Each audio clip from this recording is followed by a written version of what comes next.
Hello, enthusiasts of comic books. Welcome back to our channel.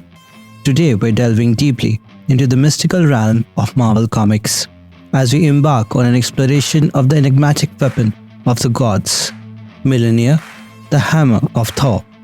Thor's hammer, Mjolnir, has always been famous among Marvel comic book fans, ever since it appeared in 1962's Journey into Mystery number 83, which also marked the introduction of the god of thunder himself. Over the course of 60 years of ongoing Asgardian continuity, Mjolnir has accompanied Thor on countless adventures and has even been wielded by numerous heroes and villains alike.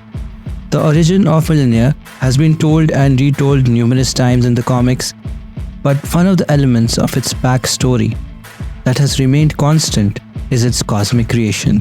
But why not make the hammer in a regular old forge? Thor Volume 2 number 80 offers an answer. Thor's father Odin ordered the dwarf blacksmiths Eitri, Brock and Buri to create the weapon out of the mystical Asgardian metal Uru.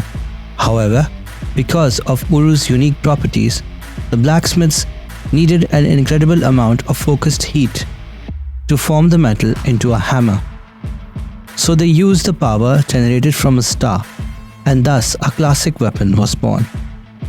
In fact, the process of forging Mjolnir was so intense that it almost destroyed the earth, and it's even been posited that it may have been responsible for causing the extinction of the dinosaurs. In Thor Ragnarok, Thor briefly talks about the birth of his hammer that sticks pretty close to its comic book roots. While we never saw Mjolnir's creation in the MCU, we do see Eitri direct Thor and Rocket Raccoon to create Stormbreaker in a similar way in Avengers Infinity War. Mjolnir is good for far more than simply hammering nails, but anything forged by dwarves in the heart of a star is bound to carry some additional utility.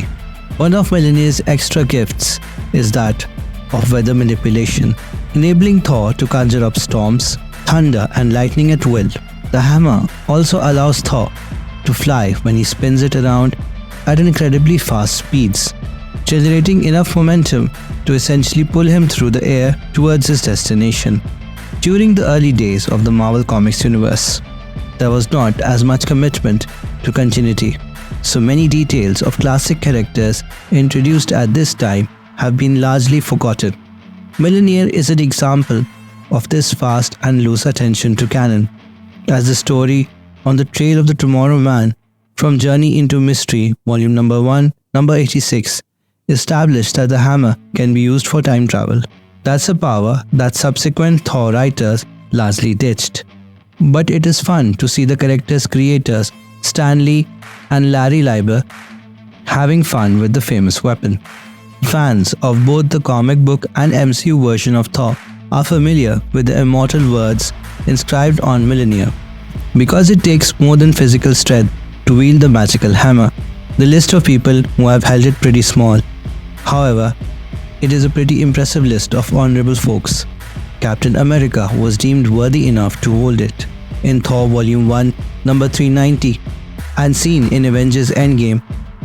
Squirrel Girl brandished it in the 2016 graphic novel The Unbeatable Squirrel Girl Beats Up the Marvel Universe.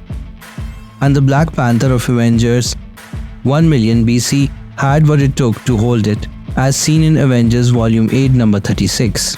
Another hero who was worthy enough to wield Mjolnir is Jane Foster, who took over the God of Thunder's job in the 2014 original Sin crossover event. Aspects of this part of Thor mythology have been adapted into Thor Love and Thunder, which sees Natalie Portman returning to the role of Foster and taking Mjolnir as her own. While not often addressed in more recent Thor comics, it's actually a fact that at least in early adventures, if Thor was away from Mjolnir for more than 60 seconds, he would revert to his mortal Donald Blake form. For those not in the know, Donald Blake was the human vessel that Odin cast Thor into to teach him humility, and was his human alias for a time when he wasn't superheroing. As Blake, Mjolnir would disguise itself as an unassuming wooden staff. The MCU version of Thor completely ignored this part of his biography, although there is a brief nod to his Donald Blake alias in 2011's Thor, That was probably for the best, as it would only complicate Thor by having him constrained to a time limit every time he was away from Mjolnir. However, there is a fun little wink to Mjolnir's dual identity in Thor Ragnarok when Thor and Loki arrive on Earth. They donned more conventional clothing, with Thor turning Mjolnir into a common umbrella. While Thor's hammer is used almost exclusively for destructive purposes, there was a brief time where it also had regenerative abilities. During the 1970s, Marvel Comics published a series called Invaders, a superhero team that included the likes of Captain America, Bucky, Namor, the Submariner, the original Human Torch, and others. What set this series apart from other team books at the time was that it focused on the heroes, exploits, fighting Nazis, and other fascist foes during World War II. Anyway, in Invaders Volume 1 number 33, Thor is manipulated into working for Hitler and the Nazis, and is sent to Russia to kill Joseph Stalin.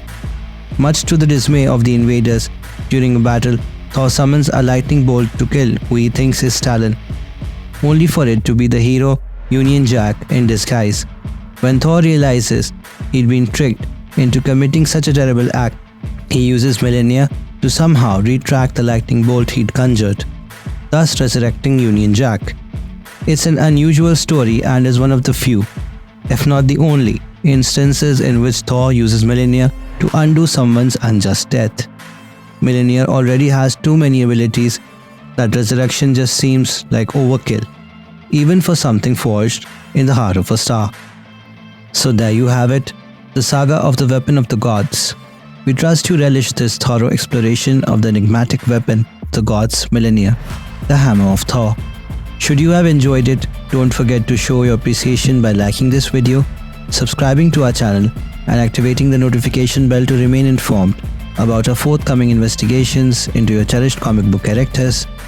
As always, feel free to drop your suggestions for the next character you'd like us to spotlight or any other topics you'd like us to cover in the comment section below.